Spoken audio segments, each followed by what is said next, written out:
नमस्कार दोस्तों, मैं हूँ राज शर्मा और आप देख रहे हैं हाईवे नाइट। तो चले दोस्तों आज की कहानी की सफर पर। दोस्तों आज की कहानी जो मैं बताने जा रहा हूँ ना, ये कहानी हमें शिवम ने भेजे हैं जो हरियाणा में रहती है। इनके साथ जो घटना अब घटी थी वो साल था 2012 का। तो हुआ क्या था शिवम के साथ में, आइए इनकी कहानी में चलते हैं और समझने की कोशिश करते हैं शिवम के ही पॉइंट ऑफ व्यू से। दोस्तों मेरा नाम शिवम है। मेरा जो परिवार था ना, अब कहीं उस टाइम में बड़ा तंगी से गुजर रहा था। मेरी माँ का इलाज चल रहा था और उसमें बहुत पैसा बर्बाद हो चुका था। मेरा पिता जो थे अब एक नौकरी करते थे सेठ के पास में। जो भी जमा पूंजी थी, अब एक घर था हमारा। अब बड़ी मुश्किल से अब पिताजी ने घर बनवाया था। ऐसी नौबत आ गई कि माँ के इलाज में वो घर भी बेचना पड़ा और ऊपर से पापा बहुत कर्जदार भी हो गए थे। अब जो उनके सेठ थे उनसे भी कर्जा लिया हुआ था एडवांस के रूप में। लेकिन सेठ कहता था कि नहीं, पहले इलाज कराओ, और भी पैसा चाहिए तो ले लेना। सेठ बहुत बढ़िया इंसान था। लेकिन अब हालात ये आ गई थी कि हमें घर भी बेचना पड़ा था अपना, जो पापा बड़ी मेहनत से अपने खून पसीने की कमाई से बनवाए थे। अब हमारा परिवार जो था ना, छोटा नहीं था। हम 2 भाई, एक बहन और मम्मी और पापा, मतलब अब एक तरह से 5 लोगों का परिवार था। सामान भी काफ़ी था। अब हमारा जो घर था उसमें ये घर तो सामान से भरा ही रहता था, स्टोर रहता था। अब बाकी फर्नीचर, फ्रिज वगैरह वगैरह। आखिरकार जब घर हमने बेच दिया तो किराए के घर पर आ गए थे। लेकिन किराए के घर में हम ज़्यादा दिन रुक नहीं पाए। अब मकान मालिक अब उसी में रहता था। अब उसका नीचे का था, हमारा ऊपर का था। किसी ने किसी बात पर अब माँ से, अब ये कहूँ अब कि पिता से, अब मेरे से भी तू मैं हो जाती थी। ये काम ऐसे नहीं होना चाहिए, सीढ़ियों पर गंदा है। अब हम लोग तो बड़े आज़ादी से अपने मकान में रहते थे, ना कोई रोकने वाला ना टोकने वाला। आखिरकार कुछ देर तो हम लोग बर्दाश्त करते रहे। अब फिर पापा घर देखने लगे कि इस घर में गुजारा नहीं होगा। और वो भी मकान मालिक बोल रहा था कि जितना जल्दी हो सके अब आप लोग मेरा घर खाली कर दो, आप लोग को मैं और सहन नहीं कर पाऊंगा। लेकिन हमारी कोई गलती नहीं थी। खामखा मकान मालिक उलझ रहा था। खैर पापा जल्दी जल्दी मकान देखने लगे और जल्दीबाजी में एक ऐसे मकान ले लिए जो उनको लेना नहीं चाहिए था। वो वास्तव में भूतहा घर था। अब मकान तो ले लिए। अब इसके बाद जब पड़ोसियों ने बताया कि बेटा ये मकान आपके पापा ने लिया है, मैंने बोला हाँ। अरे बेटा ये घर सही नहीं है। मैं उन टाइम अब कहूँ ना कि भूत प्रेत को जानता नहीं था, इसके बारे में कुछ समझता नहीं था, और ये भी साइंस का युग था। मैं कहने लगा मन ही मन कि अब भूत प्रेत कहाँ होते हैं, कोई गांव खेड़ा तो है नहीं, ये शहर है, शहर में रोशनी है, लाइट है, तो ये लोग झूठ मूठ इस मकान को बदनाम कर रहे हैं। मैं विशेष ध्यान नहीं दिया। खैर अब साफ सफाई करने के बाद, हाँ वो भी इकलौता घर था, एक ही मंजिल था। कमरे जरूर थे उसमें 3, बड़ा था। सारा सामान हमारा मज़े में सेट हो चुका था।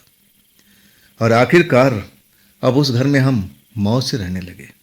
और जो पड़ोसी बताए थे कि उस घर में भूता है, भूत दिखाई देते हैं, हमें तो अब 15 दिन से ऊपर हो चुका था और एक भी भूत हमें दिखाई नहीं दे रहा था। आखिरकार मेरी माँ को अब एक रिश्तेदारी में जाना पड़ा, मामा के यहाँ। उनके घर में कोई फंक्शन था। वैसे तो माँ ने मना कर दिया था कि तबीयत अभी मेरा सही नहीं है, अभी मैं इलाज से गुजरी हूँ, और डॉक्टर ने कुछ अब दिन आराम करने को कहा है। लाखों रुपए खर्च हो चुके हैं माँ के इलाज में, और तब जाके माँ सही हो पाई थी। आराम की ज़रूरत थी। लेकिन मामा कहने लगे कि हम गाड़ी में ले जाएंगे और गाड़ी में छोड़ जाएंगे, अब पूरा परिवार ही चलना। अब इस पर मेरे पापा राजी हो गए थे, माँ भी राजी हो गई थी। लेकिन तभी माँ कहने लगी कि घर को अकेला छोड़ के कैसे जाएंगे भाई, कोई ना कोई किसी को तो रहना ही पड़ेगा। आखिरकार सबकी निगाहें मेरे ऊपर अब जम गई थी। ये काम तो शिवम कर सकता है, शिवम बड़ा भी हो चुका है और घर को संभाल लेगा। मैं भी अपनी जिम्मेदारी समझ रहा था कि आखिर अब कौन है मेरे अलावा, अब पूरा परिवार तो जाएगा तो मैं बचा, चलो मैं अब घर वाल का देखभाल कर लूँगा, अब इसमें कौन सी बड़ी बात है। आखिरकार मामा जी गाड़ी भेजे। अब पूरा परिवार हमारा मामा जी के घर निकल गया था। वो पहली रात थी जब मैं उस घर में अकेले रहने वाला था। अब मुझे डर नहीं था बिल्कुल भी। मैं भूत प्रेत से कभी मिला नहीं, ना मैं उनके बारे में विशेष जानता था, तो डर तो था ही नहीं। परिवार जाने के बाद हाँ थोड़ा घर सुना सुना लग रहा था। अब मेरी बहन के किलकारी हंसने की आवाज़ नहीं आ रही थी, ना पिता की आवाज़ आ रही थी। घर सुना सुना पड़ा था। अब कहूँ ना कि दिन तो जैसे तैसे निकल गया, अब रात आ चुकी थी। अब इसके बाद मैं होटल में खाना खा करके और अपने कमरे में बिस्तर पर आ करके कोई किताब पढ़ रहा था। रात गहराती जा रही थी। अचानक जो मेरे घर की लाइट है ना टिमटिमाने लगी। तब मुझे लगा कि बिजली में कोई कमी है, कोई अब शॉर्ट सर्किट हो रही है। कल अब किसी बिजली वाले को बुलाएंगे या दिखवाएंगे।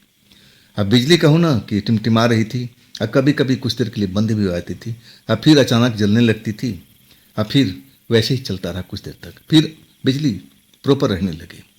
मुझे लगा कोई तार में अब ऐसा जगह है जहाँ पर लूज है। कल जरूर मैं बिजली मिस्त्री लेके आऊँगा और सही कराऊँगा। मुझे जरा भी एहसास नहीं हुआ कि ये सब भूतिया खेल था। ये भूत लोग जो उस घर में रहते थे, भूत प्रेत लोग, वो सब मेरे साथ में अब ये सब कर रहे थे ताकि मैं डरूं, भयभीत हो जाऊं, इस घर को छोड़कर भाग जाऊं। लेकिन मैं ऐसा इंसान तो था ही नहीं। मैं भूत प्रेत से कभी वास्ता पड़ा नहीं, तो मैं डरूं किस लिए। मैं अपना जब लाइट प्रॉपर हो गई तो मैं फिर किताब पढ़ने लगा। अचानक जो किचन में बर्तन रखे हुए थे धड़ाम धड़ाम करके गिरने लगे। मुझे लगा कि अरे कोई खिड़की खुली रह गई है, बिल्ली घुस आई है। तब भी मैं नहीं डरा। आज मैं जब किचन में जाकर देख रहा हूँ तो बाकी बर्तन गिरे हुए हैं। फिर मैं बर्तन को उठा उठा के जहाँ का था मैं रखने लगा। और इसके बाद फिर मैं अपने पलंग पर, अब इस टाइम रात के 11 बज चुके थे। मैं अभी भी इंटरेस्ट से किताब पढ़ रहा था, बड़ा मज़ा आ रहा था। और फिर वही अब लाइट का सिलसिला शुरू हो गया, लुप लुप करने लगी। मुझे लगने लगा कि अब शायद अब मैं पढ़ नहीं पाऊँगा, चलो अब किताब बंद करते हैं और फिर सो जाते हैं। अब मैं ऐसे ही किया। लाइट फिर कुछ देर के बाद में सही हो गई। तब मैं किताब नहीं खोला, लेकिन मैं सो चुका था, लेकिन अभी आंखों में नींद नहीं थी। थोड़ा मैं देर में सोता ही था और किताब पढ़ते पढ़ते कभी मुझे नींद आ जाती थी, लेकिन आज नींद नहीं आ रही थी। मैं अपने बिस्तर पर लेटा हुआ और तभी मुझे एहसास हुआ कि मेरे कमरे में कई लोग आ चुके हैं। कदमों की कुछ देर के लिए आवाज़ सुनाई पड़ी, दम दम दम दम, जैसे भागते हुए लोग मेरे कमरे में आकर रुक गए। मैं हड़बड़ा करके उठता हूँ। मैं चारों तरफ देखने की कोशिश करता हूँ, लेकिन कोई भी नहीं दिखाई पड़ता है। अचानक जिस तरह से धमधम की आवाज़ आ रही थी ना, फिर जैसे कोई मेरे कमरे से निकल करके और बाहर जा रहा हूँ। एक पैर नहीं, कई पैरों की आवाज़ मुझे सुनाई दे रही थी, जैसे 3-4 लोग मेरे कमरे में आ चुके हैं। सही कहूँ ना कि मुझे मेरे आंखों का भरम, दिमाग का भरम ही लग रहा था। ऐसा कैसे हो सकता है भाई? कोई दिखाई नहीं दे रहा, आवाज़ सुनाई दे रहा, ये तो भरम ही है ना। मैं तभी भी नहीं डरा। मैं अब जाने के सब आवाज़ खत्म हो गई तो मैं अपना अब पलंग पर लेटा हुआ था, आराम से आंखें बंद कर लिया। कुछ देर के बाद फिर बाथरूम से नल का आवाज़, जैसे जोर जोर से नल को चला रहा, पानी गिर रहा। अब मैं थोड़ा सोच में पड़ गया, ये हो क्या रहा मेरे घर में भाई? अब तक मेरा परिवार था, तब तक तो कुछ नहीं हुआ। अभी कभी बर्तन गिर रहे हैं, कभी लग रहा है कि मेरे कमरे में कोई बहुत सारे लोग आ चुके हैं। अब फिर नल खुल रहा, कौन खोल दिया? अपने आप तो खुलने से रहा। मैं पलंग से उठ करके और सीधा बाथरूम में जाता हूँ। वाकई में नल खुला हुआ था, जोर जोर से पानी और बाल्टी में गिर रहा था। बाल्टी भर करके और नीचे पानी फैल रहा था। जाते ही मैं नल को बंद किया। अब मैं बाथरूम में जो शीशा लगा था ना, और जैसे शीशे में मैं एक पल के लिए देखा, और तब मुझे एक डरावना शक्ल अब दीवार पर चिपकी हुई नजर आई। शीशे में से नजर आई, ऐसे नहीं। जब मैं देखा ना उस शक्ल को तो मुझे विश्वास ही नहीं हुआ। मैं दोबारा देखता हूँ शीशे में तो शक्ल नजर नहीं आती, लेकिन एक दिल में बहन था ना, वो बैठ चुका था। मुझे उस पड़ोसी की बात याद आने लगी। ये बेटा घर भूता है, तुम लोग इसमें खाम खा गए हो, रुक नहीं पाओगे ज़्यादा दिन तक, देखना मेरी बात सही निकलेगी। अतः मैं उसकी बात को समझ नहीं पाया था। मैं तो जानता था कि भूत प्रेत होते ही नहीं है। आखिरकार मैं थोड़ा सोच में पड़ गया था। अब पानी बंद कर दिया था। अब मैं दोबारा उस आईने में देखने की कोशिश कर रहा था कि वो डरावनी शक्ल दोबारा नजर आती है क्या, लेकिन नजर नहीं आई। मैं थोड़ा सा हिम्मत किया था, डरा नहीं था। अब फिर अपने बिस्तर पर आ करके लेट गया। कुछ ही देर हुआ था, अब फिर आपका जो किचन था, किचन में से फिर बर्तन गिरने की आवाज़ शुरू हो गई थी। इस बार मैं थोड़ा डर गया था कि ये सब क्या हो रहा भाई। मेरा परिवार जब तक रहा तब तक ऐसी कोई हरकत नहीं हुई। अब मेरे परिवार जाते ही जब मैं अकेले हूँ तब ये हरकत हो रही है। कौन कर रहा है? भाग के जाता हूँ तो किचन में कोई दिखाई नहीं देता है, बर्तन गिरे हुए हैं। अब मैं बर्तन उठाता नहीं हूँ, फिर मैं अपने पलंग पर आके बैठ जाता हूँ। फ़ोन मिलाता हूँ अपनी माँ को, अपनी बहन को, लेकिन जब फ़ोन होता है ना, जैसे सिग्नल ही नहीं है, टू टू करके रह जाता है। बातचीत ना पिता से हो पाती है, ना परिवार के किसी लोग से। अब तब मैं समझ नहीं पाता हूँ। मुझे लगा कि शायद यहाँ पर टावर कम आ रही है, तभी ये मोबाइल फ़ोन काम नहीं कर रहा है। मैं बहुत अब खौफ में आ चुका था। ये सब हो क्या रहा है? अचानक फिर कुछ कदमों की आवाज़ अब हमारे घर में गलियारे में गूंजने लगी, जैसे बहुत सारे लोग, 4-5 लोग एक साथ में धम धम धम करके जा रहे हैं। आज सब जा रहे थे स्टोर वाले रूम में। जब मैं गलियारे में निकला, मैं देखना चाहता था। मैं डरा हुआ जरूर था, लेकिन हिम्मती था। जब मैं देख रहा हूं ना, गलियारे में कोई नजर नहीं आ रहा। हाँ, स्टोर का जो दरवाजा था वो खुला हुआ था, और जबकि मैं बंद करके रखा था बाहर से। जैसे ही दरवाजा खुला नजर आया, ना जाने मुझे क्या हुआ कि चल के देखना चाहिए। डरने से काम नहीं होगा। अरे भाई, एक किराए का घर है तो अपना ही है ना, तो डरने वाली क्या बात है। चल के देखे कहीं चोर चक्का का काम तो नहीं है। हम भूत प्रेत के नाम से डर रहे हैं। भूत प्रेत तो अभी तक दिखाई नहीं दिया, बस मिरर में दिखाई दिया था। वो मेरे दिमाग का भ्रम भी हो सकता है, ये कोई बड़ी बात नहीं है। जब ये स्टोर में पहुंचता हूं तो दोनों पल्ला दोनों तरफ खुला होता है, अंधेरा होता है कमरे में। मैं लाइट जलाता हूं, और तब मैं जो देखता हूं ना, मेरा होश उड़ाने के लिए काफ़ी है। मैं देखता हूं कि 4 लोग काले, एकदम ऐसे, अब उनका शक्ल का मैं बखान भी नहीं कर सकता, इतने घिनौने चेहरे थे उनके। स्टोर के खिड़की के पास में बैठे हुए थे फर्श पर। उनकी आंखें चमक रही थी। जैसे ही रोशनी अब अंदर हुआ, और जैसे ही रोशनी हुआ, कुछ देर दिखाई दिए, जैसे उनको भी आशा नहीं था कि मैं इस कमरे में आ जाऊंगा। अब फिर वो हवा की तरह गायब हो चुके थे। मैं कहूँ ना कि मैं दरवाजे पर खड़ा ही खड़ा रह गया। मैं अब एक तरह से जैसे क्या हुआ था मेरे साथ में, मैं समझ नहीं पा रहा था। ना तो मैं भाग रहा था, ना वहां से हिल रहा था। जिस जगह पर खड़ा था, खड़ा का खड़ा ही रह गया। और तब जैसे मैं होश में आया, और तब स्थिति को अनुमान हुआ कि मैंने जो इस कमरे में देखा, ये तो ठीक नहीं है। मुझे कई डरावने चेहरे दिखाई दिए, फर्श पर बैठे हुए काले कलूटे, अब इतनी भद्दी भद्दी शक्लें, बाल बड़े बड़े हुए पड़े हुए थे, गंदे लोग जैसे।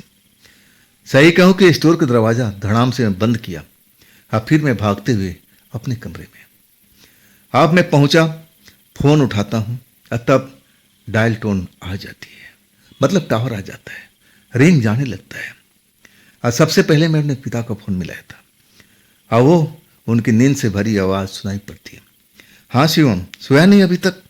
देख 12 बज चुका है, सो जा बेटा, हम लोग कल तक पहुंच जाएंगे। मैं डरी हुई आवाज़ में कहने लगा कि पिताजी, सोऊं कैसे? ये भूत प्रेत हमें सोने देंगे तब ना। जल्दी जल्दी सारी बात बताने लगा। जैसे मेरी बात खत्म हुई, पिता एकदम उधर से बिल्कुल शांति छाई हुई थी, सांस की आवाज़ आ रही थी। और तब पिता कहने लगे कि तू है कहाँ पे इस वक्त, घर में है या घर के बाहर है? मैं कहने लगा कि मैं अपने पलंग पर बैठा हूँ, मैं अभी भी आपसे बात कर रहा हूँ इसी पलंग पर बैठ करके। और तब मेरे पिता कहने लगे कि बेटा, जितना जल्दी हो सके ना घर से बाहर निकल जा। अब मेरा एक दोस्त है, तू तो घर जानता है ना, उनके घर पहुंच जा। जब तक हम लोग ना आए, दोबारा इस घर में बिल्कुल मत आना। जल्दी निकल बेटा, जल्दी निकल। सही कहूँ ना कि मेरे पिता के कहने के बाद मैं बहुत बुरी तरह से डर चुका था। पिता अब कुछ सोच समझ के ऐसी बातें बोल रहे थे, लेकिन अभी तक मेरे पर कोई अटैक नहीं हुआ था। ऐसा किसी ने मेरे को छुआ तक नहीं था। बस डराने का लोग बहुत कोशिश कर रहे थे कि मैं डर करके इस घर को छोड़ करके भाग जाऊं, लेकिन मैं अभी तक उनकी नज़र में डरा नहीं था। और नए नए जाल अब फैला रहे थे, किचन में बर्तन गिराने का, लाइट को डिम करने का, फिर बाथरूम में नल खोलने का, और फिर वो धमधम की आवाज़, ताकि मैं डर करके इस घर को छोड़ के चला जाऊं। आखिरकार जब पिता ने मुझे आदेश दिया तो पालन तो करना ही था। अब मैं जो भी जरूरी कपड़े लेते थे थोड़ा सा और फ़ोन लेकर के निकल पड़ा था। गेट पर ताला लगाया और तब मैं रोड पर पहुंचा तो चैन का सांस लिया। और तब मैं मुड़ कर देखा ना, जो मुझे शक्ल दिखाई दी, कई लोग जो थे जो छत पर खड़े होकर के हम मेरी तरफ देख रहे थे। उनकी आंखें रात के टाइम में चमक रही थी। सही कहूँ ना कि सबसे जो डरा था मैं घर के बाहर आने के बाद, जब अपने छत पर उन लोगों को देखा जो कई थे, मैं उनको गिन भी नहीं पाया था। शायद वो अभी भी देख रहे थे कि मैं कहीं लौट के तो नहीं आऊँगा, लेकिन मैं कहाँ के लिए लौट के आऊँ। सब कुछ मैं समझ चुका था, पिता मुझे समझा दिए थे। और इसके बाद आधी रात के वक्त मैं अपने पिता के घर के दोस्त के पास पहुँच गया था। घंटी बजाई, तब उन्होंने अब एक तरह से आश्चर्य में हो गए थे। शिवम, इतनी रात को बेटा, सब खैरियत तो है? मम्मी सही है ना? मम्मी के साथ कुछ हुआ तो नहीं? मैं कहने लगा, नहीं मम्मी अब सही है अंकल, अब कोई ऐसी बात नहीं है। अब फिर बात क्या है बेटा, इतनी रात को तुम आए? मैं कहूँ कि कुछ वक्त मैं अब सोच रहा था कि मैं कैसे बताऊँ, कैसे इनको समझाऊँ कि जिस घर में हम किराए के घर में रहते हैं वहाँ तो भूतों का कब्जा है, वहाँ तो इंसान को अब वो देखना भी नहीं चाहते। और जब मैंने उनको धीरे धीरे बातें बताई तो उनकी आंखें विस्मय से बड़ी हो चुकी थी। और कहने लगे, बेटा अब अपने पापा को बुलाओ और जल्द से जल्द उस घर को खाली करो। मैं एक घर को जानता हूँ और वो घर तुम ले लो, तुम्हारे लिए सही है।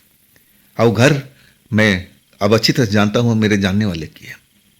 वाकई में अगले दिन मेरा परिवार पूरा आ चुका था। और सही कहूँ ना कि मैं अब उस घर को खाली करके नए घर में आ चुके थे। और इसके बाद मैंने राहत का सांस लिया था, लेकिन मैं उनसे खौफ नहीं खाया था। रात भर जो भी मेरे साथ में डराने की कोशिश कर रहे थे, और वही बर्तन भाड़ा गिराना, आवाज़ देना, बिजली का टिमटिमाना, बाथरूम का नल खोल देना।